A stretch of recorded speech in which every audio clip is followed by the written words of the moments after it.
Matrimonial app, যেটা একটা খবরের কাগজে ছাপা হয়েছিল, যেখানে একজন ভারতীয় ছেলে এমন একজন মেয়ের খোঁজ করছে যে তার গোত্রের, ক্যারিয়ারে অনেক ভালো আর খুব ভালো রাঁধুনি।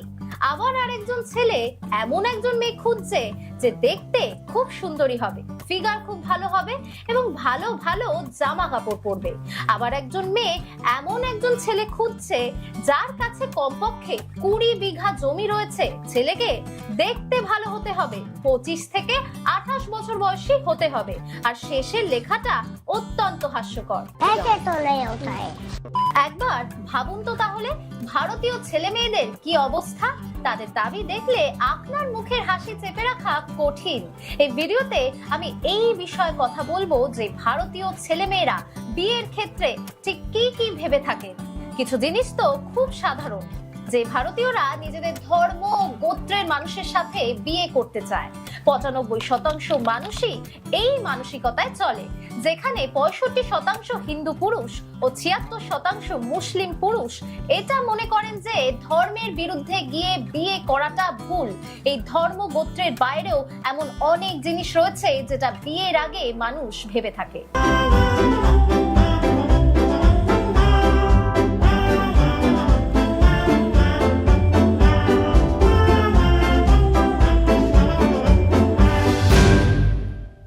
নমস্কার বন্ধুরা, আমি প্রীতি। আজকে যে বিষয়টা নিয়ে কথা বলবো সেটা একটু আলাদা।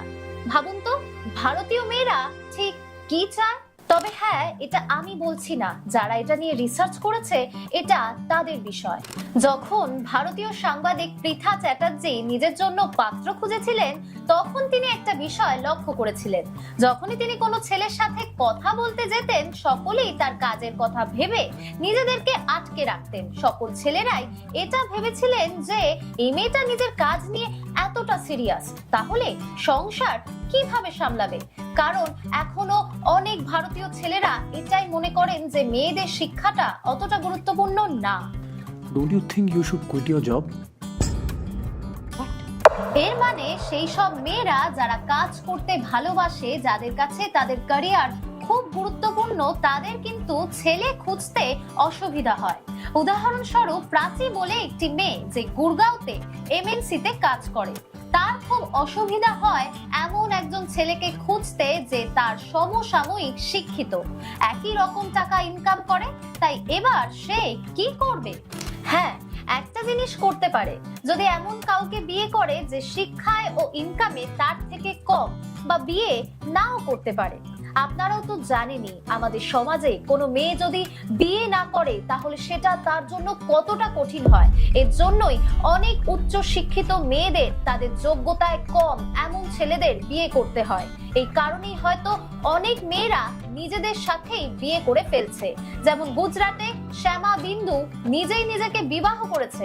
गुजरात की वडोदरा में रहने वाली शमा बिंदु ने खुद के साथ शादी कर ली है। এর মানে এই না যে আমি বলতে চাইছি সব ছেলেরা একই রকম হয়। এটা তো রিসার্চ বলছে ছেলেরা এরকম মেয়েদের বেশি পছন্দ করে যারা খুব বেশি বাইরে কাজ করা পছন্দ করে না। একবার ভারতে ম্যাট্রিমনি একটা সার্ভে করেছে, যেখানে দেখা গেছে বেশিরভাগ মেয়েরাই একটু কম সুন্দর ছেলেদের সাথে নিজেদের জীবনটা কাটিয়ে ফেলতে পারে, তবে কম ইনকাম করা ছেলেদের তারা খুব একটা পছন্দ করে না। এবার আসল সমস্যা কোথায় শুনুন। অনেক ছেলেরাই রয়েছেন যারা শুধু গ্রাজুয়েশন করেছে, তারপর প্রাইভেট চাকরিতে ঢুকেছে, সেখানে তারা বছরে 3 থেকে 4 লাখ টাকা ইনকাম করছে। তাহলে সেই সব ছেলেদেরও বিয়ের জন্য তাদের পছন্দ মতন মেয়ে খুঁজতে সমস্যা হচ্ছে। একটা জিনিস খুব স্বাভাবিক, বিয়ের পর মেয়েরা তাদের বাবার বাড়ি ছেড়ে চলে যায়। 87% মহিলারাই তাই করেন। এমনকি পরিবারের সকলেই চান এমন ছেলের সাথে মেয়ের বিয়ে হোক যার বাড়ি কমপক্ষে 4 ঘন্টা দূরত্বের মধ্যেই রয়েছে। কারণ ছেলের বাড়ি মেয়ের বাড়ি ঠিক যতটা কম দূরত্বের মধ্যে হবে, তাদের বিয়ে হবে কিনা সেটা কিন্তু তার উপরই নির্ভর করে। যত দূরত্ব কম হবে তত সম্ভাবনা বেড়ে যাবে তাদের বিবাহ। কারণ দুই পক্ষের বাবা মাই ভাবে যাতে তারা বিপদ আপদে একে অপরকে পাশে পায়। যেমন কোনো মেয়ে যদি প্রেগনেন্ট হয়, তখন তার বাবা মা ভাবে যাতে তার নিজের মা তার দেখভাল করে। এছাড়াও আমাদের ভারতবর্ষ কিন্তু পরিবারতান্ত্রিক, তাই প্রত্যেক পরিবারই ভাবে তাদের ছেলে মেয়ে এমন পরিবেশে সন্তানের জন্ম দিক যেখানে তারা দুই পরিবারেরই সহযোগিতা পাবে। দ্বিতীয় কারণ হলো মেয়েদের সুরক্ষা। ভারতীয় ছেলেরা নিজের ঘর থেকে বাইরে যাওয়ার স্বাধীনতা পায়, কিন্তু ভারতীয় মেয়েদের পক্ষে সেটা সব সময় সম্ভব হয় না। তবে এমন একটা জায়গা রয়েছে যেখানে তারা খুব ভালোভাবে থাকতে পারে, সেটা হচ্ছে তাদের বাপের বাড়ি। তাই 4 ঘন্টার দূরত্বের মধ্যে যদি কোনো মেয়ের বাপের বাড়ি থাকে তাহলে এটা তাকে খুব মানসিক সুরক্ষা দেয়। পণ প্রথা। রবীন্দ্রনাথ তার দেনা পাওনা গল্পে হতভাগিনী নিরুপমার লাঞ্ছনা, অপমান ও অকাল মৃত্যুর যে ছবি এঁকেছেন সেই পরিণতির জন্য দায়ী একমাত্র পণ প্রথা। এই শুধু গল্পের কাহিনী নয়, আজ ঘরে ঘরেই সহস্র নিরুপমা পণ প্রথার জন্য আগুনে পুড়ে মরছে। তাদের সবার খবর কে রাখে? ভদ্রতার মুখোশের আড়ালে মানবিকতাহীন মানুষ তাদের লোভের চাহিদা মেটাতে পাত্রীপক্ষের সামনে রাখছে সুবিশাল তালিকা। পাত্রীপক্ষের অক্ষমতা তাদের নির্মম হৃদয়ে বিন্দু মাত্র মানবতা সৃষ্টি করে না। আপনারা নিশ্চয়ই পণ প্রথার কথা শুনেছেন। একটা সিসিটিভি ফুটেজ ভাইরাল হয়েছিল যাতে একজন হাইকোর্টের রিটায়ার্ড জজ ও তার ছেলে মিলে তার পুত্রবধূকে মারছে। কি কারণে? কারণটা হলো তারা তাদের ইচ্ছে মতন পণ পাননি। সিন্ধু শর্মার এই ভিডিও ভাইরাল হওয়ার পর তার শ্বশুর মশাই তার উপর চাপ সৃষ্টি করে যাতে সে কোর্টের দ্বারস্থ না হয়। And other things, my father has fulfilled everything, but the point is they are not much satisfied with it. They wanted more and more.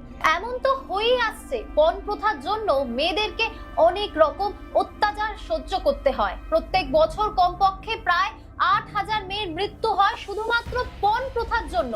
অনেক ঘটনা তো সামনেও আসে না। এই পণ প্রথা গরিব বড়লোক সকলের মধ্যেই রয়েছে।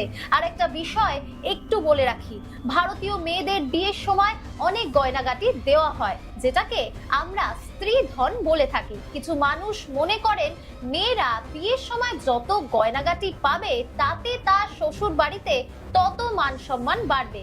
এছাড়াও ভারতীয় আইন অনুসারে বাবার সম্পত্তিতে মেয়েদের সমান অধিকার থাকে, কিন্তু প্রশ্ন হচ্ছে এগুলো সব আইনের খাতাতেই লেখা রয়েছে, তেমনটা কিন্তু হয় না। বেশিরভাগ ভারতীয় মেয়েরা তাদের বাবা মায়ের পছন্দ মতন ছেলেকে বিয়ে করতে বাধ্য হয়, কারণ অনেক মেয়েরা ইনকামই করেন না, তারা পুরোপুরি ভাবে তাদের পরিবারের উপর নির্ভরশীল। এছাড়াও লাভ ম্যারেজ নিয়ে একটা জিনিস মনে করা হয়, যদি লাভ ম্যারেজ করে কোনো মেয়ের বিয়ে না টেকে তখন তার উপর সমস্ত দোষ চাপিয়ে দেওয়া হয়। ভারতে আবার দুটো দিক রয়েছে। একদিকে এমন একটা ভারত যেখানে ভারতীয় মেয়েরা ইন্ডিপেন্ডেন্ট, তারা তাদের ইচ্ছে মতন লাইফ পার্টনারকে বেছে নিচ্ছে। অন্যদিকে এমন একটা ভারত যেখানে ভারতীয় মেয়েরা পারিবারিক পণ প্রথার জন্য তপস্যা করছে। এমনও ভারত রয়েছে যেখানে ছেলেরা তাদের ইচ্ছে মতন লাইফ পার্টনারকে খুঁজতেই পারছে না, কারণ আবার সেখানেও এমন একটা ভারত রয়েছে যেখানে ছেলেদের উপর অনেক চাপ থাকে তাদের ইনকাম নিয়ে, তাদের রূপ নিয়ে। এবার আমার প্রশ্ন আপনাদের কাছে, আপনি ঠিক কোন ভারতে পড়ছেন? দাঁড়ান, আমি কিন্তু কোনো ছেলে ও মেয়ের মধ্যে ভেদাভেদ করছি না, সবটাই বলছি যেটা রিসার্চ বলছে। আর হ্যাঁ, আপনারা কমেন্ট করতে ভুলবেন না আপনারা ঠিক কোন ভারতে পড়েন। আপাতত এই পর্যন্তই। চোখ রাখুন MR TV, like, share, subscribe এবং পাশে থাকুন।